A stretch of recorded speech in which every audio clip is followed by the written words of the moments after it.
सुरुवातीलाच तुम्ही निधी खर्चाबाबत नाराजी व्यक्त केली. सोबतच सप्टेंबरमध्ये जी मंत्रिमंडळाची बैठक झाली होती 45,000 कोटी, त्याचाही काही आढावा घेतला? त्या खर्च त्याचा आढावा इथं घेतला नाही. त्याच्या संदर्भामध्ये काही दिवसापूर्वी पालकमंत्री महोदयांनी सांगितलं की सुधीर मुनगंटीवार साहेबांनी त्याचा आढावा घेतला. मराठवाडा मुक्ती संग्रामाच्या संदर्भातली जी काही बैठक इथं झालेली होती त्याची, आणि आता मी त्यांना असं केलं की आता ती बैठक झालेली आहे तर एक बैठक त्यावेळेस मुख्यमंत्री पण म्हणले होते की त्यांच्याही अध्यक्षतेखाली घेणार आहेत. तर आता आम्ही मुंबईला गेल्यानंतर सीएम साहेबांना विनंती करणार आहे, अधिवेशनाचे 4-5 दिवस चालतात त्यावेळेस सतत काही आतमध्ये काही सगळ्यांनाच काम असतं असं नाही, त्यावेळेस तिथं बैठक घ्यायचं आमचं ठरलेलं आहे.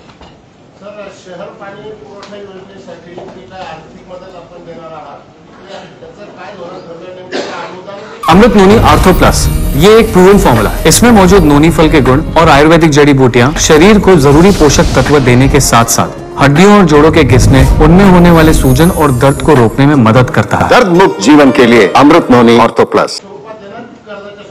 हो का, आता सध्या यांना कळवलेलं आहे सॉफ्ट लोनच्या संदर्भात. त्यावेळेस इथल्या अतुल सावे मंत्री महोदयांनी सांगितलं ते सॉफ्ट लोन जरी असलं तरी आम्हाला ते लोन म्हणलं की कांगावर काटा येतो, आमची काही प्रीपेमेंट करण्याची तेवढी क्षमता नाहीये. आता त्याबद्दल राज्य सरकार नेहमीच सगळ्या साकल्याने विचार करून त्या शहराचं हित कशात आहे.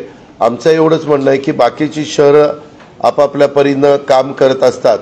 जिथं उत्पन्नच कमी असेल तिथं राज्य सरकार सहकार्य करतं, केंद्र सरकार सहकार्य करतं. मधल्या काळामध्ये स्मार्ट सिटीच्याही निमित्तानं देशातली वेगवेगळ्या शहरांना मदत झाली, तशी आपल्याही छत्रपती संभाजीनगरला झाली. याचा अनुभव आपण घेतलेला आहे. त्याच्यात आम्ही व्यवहारी मार्ग काढू.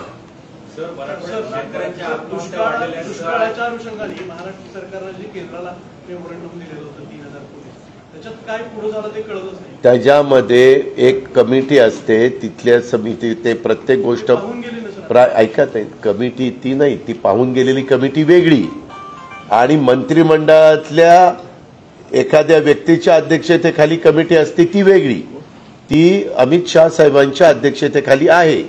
अमित शाह साहेबांना आम्ही 1-2 वेळा सांगितलेलं आहे. ते म्हणले की मी ती कमिटीची मिटिंग घेऊन दुष्काळ इथले आलेल्या समितीचा अहवाल आणि आम्ही दिलेला जे काही डिमांड ह्या सगळ्याचा विचार करून ते म्हणले मी तुम्हाला व्यवस्थितपणे मदत करतो. कशाचा नाही, तो तर प्रत्येक जिल्हाधिकाऱ्यांना विभागीय आयुक्तांना त्यांच्या त्यांच्या विभागामध्ये करावाच लागतो. तातडीच्या नळ पाणी पुरवठा योजनेच्या करता एकदम पाणीच कमी पडलं तर कुठं टँकर द्यायचे, कुठं विहिरी ताब्यामध्ये घ्यायच्या, कुठं तुमचे म्हणजे पाणी पुरवठा योजना करायच्या. काही काही ठिकाणी त्या दुष्काळाच्या परिस्थितीनं मार्ग काढण्यापुरतं ज्या विहिरीला पाणी असतं तिथनं पाणी उचलतात आणि आपला जो उद्भव असतो तिथं ते टाकतात. अशा सगळ्या नेहमीच्या ज्या बाबी असतात त्या प्रशासनाला माहितीच आहे आणि त्या स्टँडिंग ऑर्डर आहे की तो निर्णय तिथल्या विभागीय आयुक्तांनी, पालकमंत्र्यांनी, जिल्हाधिकाऱ्यांनी घ्यायचा. आता सध्या माझ्या माहितीप्रमाणे टँकर सुरू करण्याचा अधिकार हा जिल्हाधिकाऱ्यांनी म्हणजे आम्हीच प्रांताला द्या म्हणून सांगितलं. प्रांत शेवटी 2 तालुक्यामध्ये एक प्रांत असतो, काही काही ठिकाणी एका तालुक्यात एक प्रांत असतो. तर ते आम्हाला आता पुढं जाणवलं की आता प्रांताला देऊन चालणार नाही, तहसीलदारला देऊ. तर आम्ही तो तहसीलदारला देऊ. पण आता त्याची गरज वाटली नाही, कारण आत्ताच मी तुम्हाला संख्या वाचून दाखवली. सर, मराठवाड्यात शेतकऱ्यांच्या आत्महत्या वाढलेल्या आहेत. 1088 गेल्या वर्षी डिसेंबरचा आकडा आहे आणि चालू महिन्यामध्ये 38 आत्महत्या शेतकऱ्यांच्या झालेल्या आहेत. यंत्रणा फेल पडली दादा, आपण कसं बघताय? आम्ही ह्याच्याकडे असं बघतो की कुठलंही सरकार कुणाचंही असलं, ह्या गोष्टी कधीपासून सुरू झाल्यात ह्याचे सगळे साक्षीदार पत्रकार मित्र म्हणून आपण आहात. त्याच्याकरता वेळोवेळी एकदा अभ्यास करण्यात आला.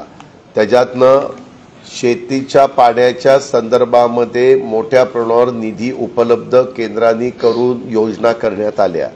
आपण पण राज्य सरकारचा वेगवेगळा निधी जलसंधारण आणि जलसंपदा ह्याला जास्तीचा दिला. आपण शेतकऱ्यांनी सावकाराच्या दारात जायला लागू नये म्हणून त्याला 0% व्याजाने पीक कर्ज उपलब्ध करून देण्याचा निर्णय घेतला. त्याचा व्याजाचा भुगदंड राज्य सरकारने सहन केला, काही बाबतीमध्ये केंद्र सरकारने सहन केला. त्याच्या संदर्भामध्ये त्यांना ज्या काही किमती आहेत त्या आधारभूत किमती त्यांना ठरवून त्या बाबतीमध्ये दिल्या. मधी पाणीपट्टीचे दर एकदम 10 पट वाढले, ते पुन्हा पूर्ववत म्हणजे 100 रुपयाचा दर 10,000 रुपये झाला, तो पुन्हा 100 रुपयावर त्या ठिकाणी आपण आणला. हे करत असताना त्यांना पीक विम्याच्या करता स्वतः पैसे भरावे लागत होते, ते 1 रुपयामध्ये पीक विमा त्यांनी भरायचा, बाकीचे सगळे पैसे केंद्र सरकार राज्य सरकारने भरायचं. अशा प्रकारचा निर्णय होऊन हजारो कोटी रुपये आपण ते केंद्र सरकार राज्य सरकारने शेतकऱ्यांच्या वतीनं भरलेले आहेत. म्हणजे 0% व्याजाने कर्ज पुरवठा, त्यांना जे काही बियाणं खतं वगैरे असतील ते उपलब्ध करून देणं, त्याच्या संदर्भामध्ये 1 रुपयात हे विमा पीक विमा, अशा ज्या ज्या गोष्टी त्यांना करता येतील. पूर्वी तर त्यांना 10 रुपये शेकड्यांनी सावकाराच्याच दारात जावं लागायचं, आता तसं सावकाराच्या दारात जावं लागत नाही. आणि मधल्या काळामध्ये कर्जमाफीचा पण निर्णय घेतला की एकदा त्याचा 7-12 व्यवस्थितपणे करायचा. आताच्या सरकारने वेळेमध्ये परतफेड करणाऱ्यांना 50,000 रुपये द्यायचा हा निर्णय घेतलेला आहे. कारण काही जण शेतकरी म्हणतात की बाबा आम्ही वेळेत परत भरतो, आम्हाला काही नाही, मग त्यांना इन्सेंटिव्ह आपण देतोय. आणि ज्यांचं थकलेलं होतं त्यांचं मागं माफ त्या ठिकाणी करण्यात आलं. म्हणजे ज्या ज्या गोष्टी लक्षात येत आहेत त्याच्यातनं शेतकऱ्याला मदत झाली पाहिजे. वीज बिलाचे पैसे तसं बघितलं तर आम्ही वसूल करत नाही, ज्यांची परिस्थिती योग्य आहे तेच वीज बिल भरतायत. आता त्यांना कायमचं वीज बिलातनं मुक्त करण्याच्या करता सोलर वर चालणारे इलेक्ट्रिक पंप हे मोठ्या प्रमाणावर आम्ही देण्याचा क्रांतिकारी निर्णय घेऊन त्याची अंमलबजावणी मोठ्या प्रमाणावर चालली. आमची जी गायरान आहेत त्या गायरान त्या गावाचा असेल तर त्याला एकरी 30,000 रुपये वर्षाला द्यायचे आणि नंतर दरवर्षी त्याच्यामध्ये काही टक्के वाढ आहे.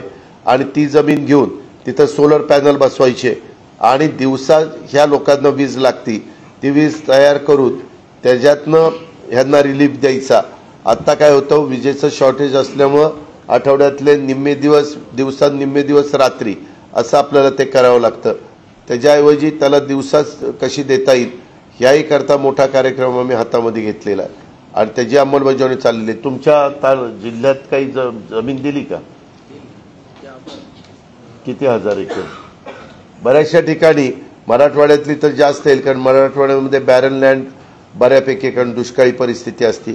विशेषतः आवर्षण प्रवण जे तालुके आहेत त्या भागामध्ये जिथं पाणी नाही, कारण पाणी असणाऱ्या ठिकाणची जमीन घेऊन चालत नाही, जिथं आपल्याला कुसळाशिवाय काही उगवत नाही अशा प्रकारची जमीन आपण घेतो. आणि तिथं झाडं नसली पाहिजे, कारण ते पॅनल.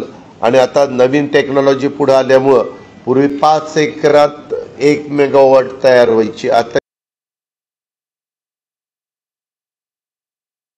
4 एकरात 1 मेगावॉट तयार होते. म्हणजे सुधारणा त्याच्यात होत चालल्या ह्या पद्धतीनं. आणि नेहमी आम्ही आवाहन करतो, बाकीच्या बाबतीमध्ये कुणी तुमच्या जमिनीचे लिलाव करणार नाही, तुम्ही इतक्या टोकाची भूमिका घेऊ नका. वेगवेगळ्या प्रकारच्या आपण सवलती त्या ठिकाणी देतो. त्यांच्या मुलांना मुलींना शिक्षणाच्या बाबतीमध्ये आपण बऱ्याच अंशी सवलती देतो, अशा अनेक बाबी करतो. ठीक आहे, धन्यवाद. अहो मला 10:30 वाजलं का? किती आहे?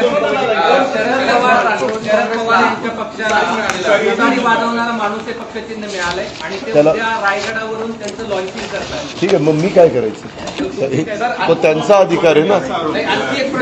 उद्यापासून रास्ता रोको सुरू होते राज्यात.